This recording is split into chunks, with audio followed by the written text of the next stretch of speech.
സിനിമയിലും ജീവിതത്തിലും അസാമാന്യമായ സത്യസന്ധത പുലർത്തിയ സിനിമാ സംവിധായകനാണ് ജോൺ എബ്രഹാം. ആൾക്കൂട്ടത്തിനിടയിൽ മടുപ്പിക്കുന്ന ജാടയോടെ തലയുയർത്തി നിൽക്കാതെ ആൾക്കൂട്ടത്തിൽ ഒരാളായി തെറികെട്ട സമൂഹത്തിനെതിരെ പ്രതിരോധം സൃഷ്ടിക്കാനാണ് ജോൺ ശ്രമിച്ചത്.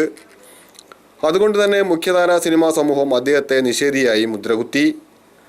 സത്യങ്ങൾ സത്യസന്ധമായി ജോൺ ഉറക്കെ പറഞ്ഞു.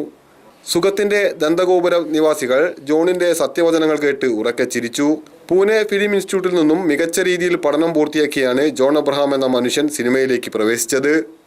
അടൂർ ബാസിയും മധുവും ജയഭാരതിയും കുതിരവട്ടം പപ്പുവുമെല്ലാം അഭിനയിച്ച വിദ്യാർത്ഥികളെ ഇതിലെ ആദ്യ ചിത്രം. പൊതുജനത്തിന്റെ സിമ്പലായി പലരും വിശേഷിപ്പിച്ച കഴുതയെ നായകനാക്കി ജോൺ 1977 തമിഴ് ഭാഷയിൽ ചെയ്ത അഗ്രഹാരത്തിലെ കഴുതൈ അക്കാലത്ത് സിനിമാ ലോകത്തെ ഞെട്ടിച്ചു. സത്യസന്ധമായ ആവിഷ്കാരത്തിനു മുമ്പിൽ ഇന്ത്യൻ സിനിമ മുട്ടുകുത്തി. അത്രയും വലുതായിരുന്നു ജോണിന് തൻ്റെ മീഡിയയോടുള്ള സമർപ്പണം. സിനിമയ്ക്ക് ഉപയോഗിക്കാനായി കഴുതയുടെ തലവെട്ടിക്ക് വേണ്ടി ജോൺ സെമിത്തേരിയിൽ പരതിയ കഥ ജോൺ തന്നെ പറഞ്ഞിട്ടുണ്ട്. ചെറിയാച്ചൻ്റെ ക്രൂരകൃത്യങ്ങൾ പിറക്കുന്നത് 1979.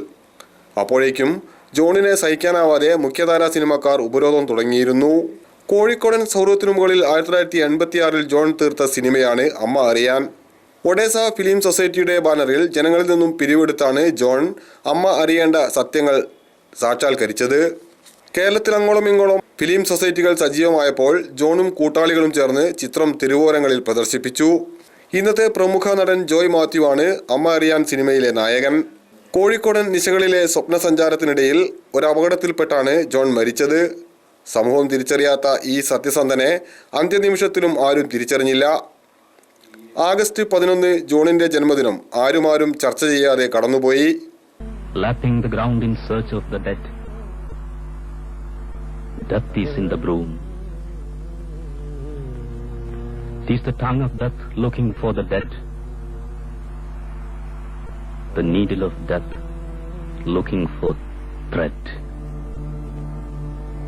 ജീർണതയും കഥയില്ലായ്മയും ആഘോഷിക്കുന്ന മലയാള സിനിമയിൽ മറ്റൊരു ജോണിന്റെ പിറവിക്കായി കാതോർത്തുകൊണ്ട് ലാൽ കുന്നമംഗലം, സ്പൈഡർനെറ്റ് ന്യൂസ്.